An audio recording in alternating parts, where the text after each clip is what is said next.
not just what's happened at Boeing in the last year or two, but what's happened over the last 20, what the C-suite has done to this company.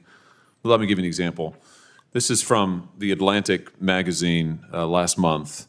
For nearly 40 years, the company, Boeing, built the 737 fuselage itself in the same plant that turned out its B-29 and B-52 bombers. In 2005, it sold this facility to a private investment firm. Offloading, Boeing called it. The tail, the landing gear, the flight controls, and other essentials were outsourced to factories around the world, owned by others, and then just shipped to Boeing for final assembly. Mr. Chairman, I'd like to, with consent, have this article, Boeing in the Dark Age of American Manufacturing. Without objection. You now have at least 600 direct suppliers worldwide. Who knows how many subcontractors? You've got 35 direct suppliers in China alone. I mean, hasn't this really been the hollowing out of Boeing?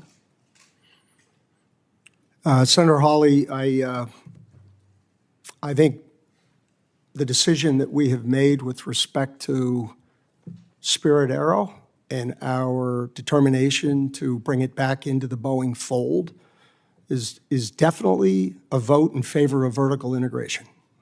That's one. I can't comment on all the ones of the past. And we have not had the number of issues in those that we are currently dealing with respect to our fuselage.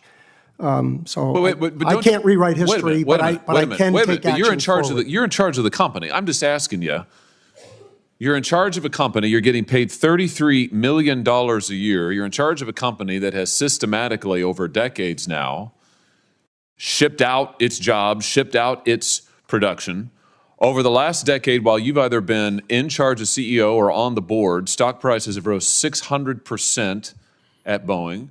You've, in fact, done $59 billion in returning cash to shareholders, $20 billion of that in dividends, $39 billion of that in stock buyback. Some people are doing great here. I'm just wondering, given the fact that your airplanes are falling out of the sky, do you think that any of that has to do with the fact that you really don't make that much anymore in this country or in-house? I mean, hasn't it been a mistake to hollow out the company and ship your production and your manufacturing and your know-how to other places around the world instead of doing it yourself, the American engineers, American workers?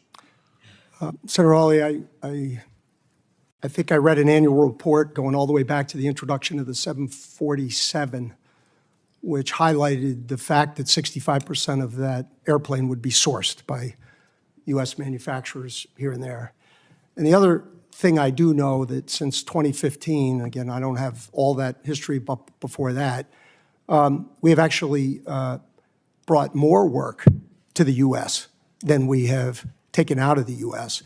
And at an absolute level, our work in the U.S. is in the high 80%. And that is unlike any other industry I have ever worked in.